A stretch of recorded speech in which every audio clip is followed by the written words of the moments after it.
চুটিয়ে প্রেম করছে জিতু কামাল আর শ্রাবন্তী চট্টোপাধ্যায়।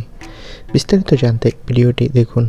সম্প্রতি বাংলা চলচ্চিত্রে এক আলোচিত নাম হয়ে উঠেছে অভিনেতা জিতু কামাল এবং শ্রাবন্তী চট্টোপাধ্যায়।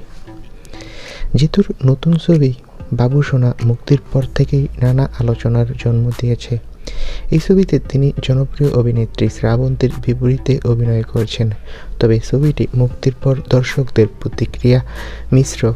কেউ ছবির বিষয়বস্তু ও চিত্রণ নিয়ে সন্তুষ্ট নয়, আবার কেউ কেউ ছবির বিনোদনমূলক দিকটি উপভোগ করেছে। বিশেষ করে জিতু কামালের আগের ছবি অপরাজিত, যেখানে তিনি কিংবদন্তি সত্যজিৎ রায়ের ভূমিকায় অভিনয় করে ব্যাপক প্রশংসিত হয়েছিল, সেই প্রেক্ষাপটে দর্শকদের প্রত্যাশা ছিল অনেক বেশি।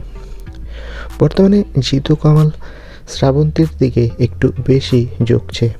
তারা সবসময় একসাথে থাকছে, একই হোটেলেই নাকি থাকছে। সূত্রের খবর বলছে শ্রাবন্তীর প্রেমে হাবুডুবু খাচ্ছে জিতু কামাল। যে কোনো সময় তারা বিয়ে করতে পারে। তো বন্ধুরা, জিতু ও শ্রাবন্তী যদি বিয়ে করে কেমন হবে? কমেন্ট বক্সে তোমাদের মতামতটি জানাও।